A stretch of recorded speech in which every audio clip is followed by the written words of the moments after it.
My name is Tanny and I love to cook. Today I'm going to show you how I make a delicious recipe that is Filipino. Now I'm not Filipino, but the recipe I'm making is inspired by the Filipino dish chicken adobo. And the reason why I say it's inspired by is because I'm going to change up the traditional authentic recipe. So typically in the Filipino adobo, you'll have vinegar and soy sauce, ginger, other aromatics, and some sort of meat. Well, I am not going to be using soy sauce. So for those of you familiar with the dish, you're probably wondering, how is she gonna make chicken adobo, Filipino style, without soy sauce? So there are several reasons why someone may not use soy sauce. And for one, for me, I'm allergic to soy sauce, so I don't eat it. I haven't eaten it in years. It also contains gluten, so some people who eat gluten-free diets may want an alternative. So what I use instead of soy sauce in this dish, which is very delicious, and it's lower sodium, and it has a little bit more natural sweetness to it, is something called coconut aminos. Allergy started, and I needed to make some kind of delicious dipping sauce for my sushi. So I still eat sushi rolls, I just dip it in something other than soy sauce. And part of that recipe includes coconut aminos. So it is going to be very delicious. So let's get started with the recipe. What I'm going to start with is my chicken. And I have it in a bowl, and I'm going to wash my chicken and then add my seasoning. I'm using 4 chicken thighs. Thighs are my favorite. I washed them and now I'm patting them dry. You could use legs, breast, or wings.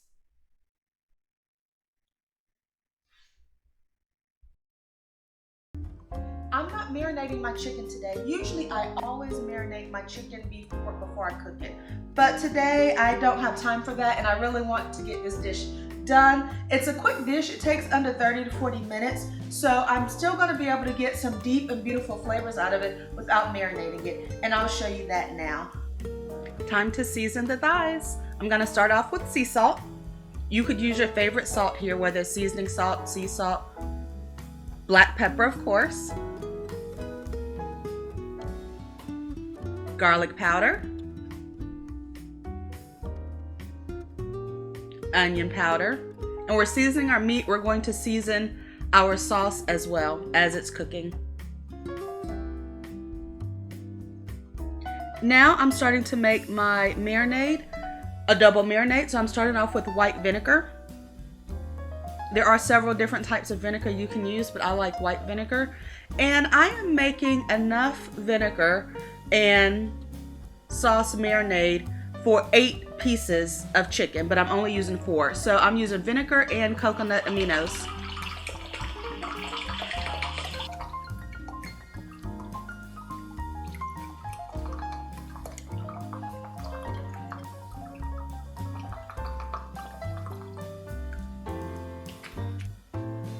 I used a cup of white vinegar and a cup of coconut aminos. You could use soy sauce in place of coconut aminos. I am seasoning this with the same seasonings I used for my chicken: garlic powder, onion powder, black pepper. And I'm not adding salt because there is some in the aminos. And I'm also using some minced garlic that you see here,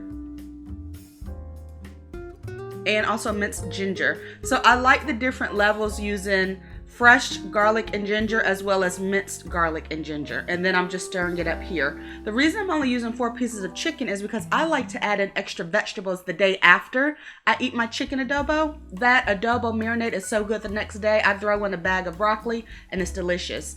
Now you can add brown sugar to help balance out the vinegar, and I am using golden monk fruit. That's what I use instead of brown sugar because it is better for your blood sugar. So now I'm going to heat up my pan with some grapeseed oil. Of course, you can use your favorite oil to saute your meat, whether it's olive oil or canola oil.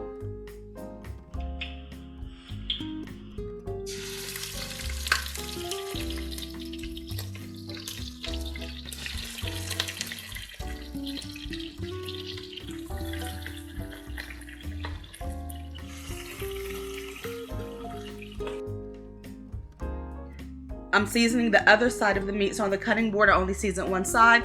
It's kind of lazy, so I'm just waiting till I have the meat in the pan to season the other side with the same seasonings.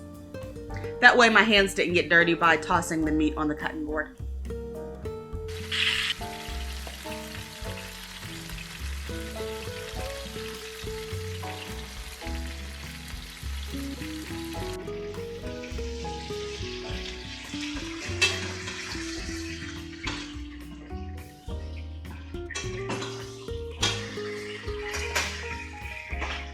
So we're just waiting for the chicken to brown a couple more minutes, and once it does that, I will take the chicken out.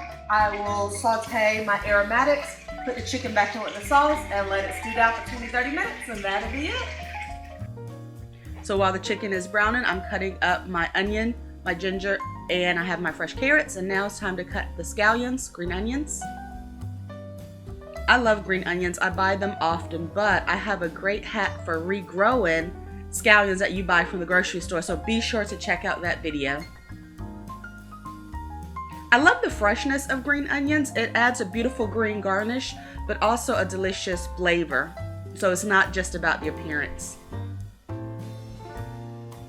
And I'm using red onion in addition to green onion. Again, the different types of onion adds different types of flavor. And I just have 3 big chunks of the garlic and a bag of fresh carrots. Okay, so now I'm gonna take out the chicken and saute my vegetables. And I may take out some of the grease. Because between the grease that I added, the grapeseed oil, and the chicken skin, it's more than I need in the pan.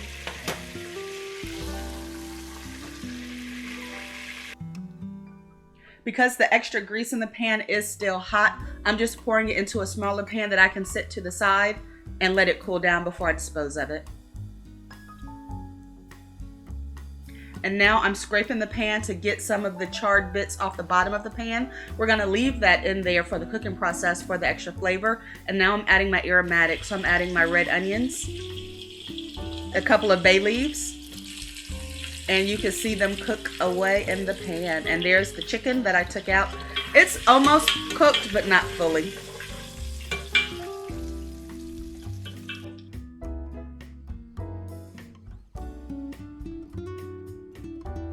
So I'm just stirring my aromatics so they don't burn, but they have a nice sizzle going.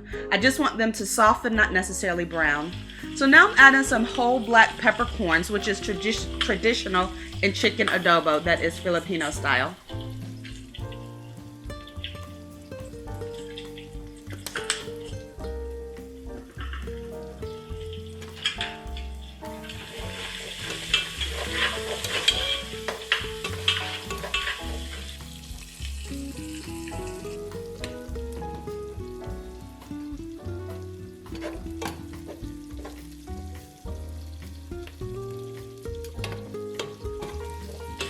Now I'm taking out my 3 big chunks of the fresh ginger, just because I want to be sure no one accidentally bites into that when they're eating the dish.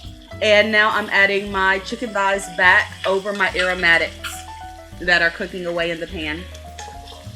And now it's time to add the carrots. The carrots add a nice sweetness and firmness to the sauce. I really enjoy it. I don't know how authentic this is, but I love it. So I'm just sandwiching in my meat and my carrots. And a few more bay leaves for good measure. It imparts a nice flavor, and we want a deep, rich flavor with our marinade. You can see it already looks delicious here, and we don't even have our sauce in the pan yet. But here's the sauce. And I'm just giving it a little stir to make sure all of the dried seasonings didn't settle to the bottom of my measuring cup. Look at that, y'all. It smells amazing in here. If you like vinegar, this dish will be right up your alley. I promise you that. The sauce gets more flavorful over time, so if you have enough for leftovers, this meal is delicious the next day as well.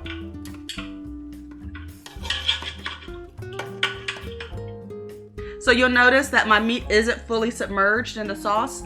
As I let it cook down and stew down, it will release juices. The carrots will release its water to help dilute and increase the marinade as well. Look at that. So delicious and flavorful. I let it go. I let it cook for about 45 minutes. And it looks amazing. And you can see the final dish, how the sauce increased and the meat is completely cooked down. This is chicken adobo Filipino style, my way. The next day, I used the extra marinade with broccoli and it was delicious. But look at this final plating. Thank you for watching this video and please subscribe to my channel.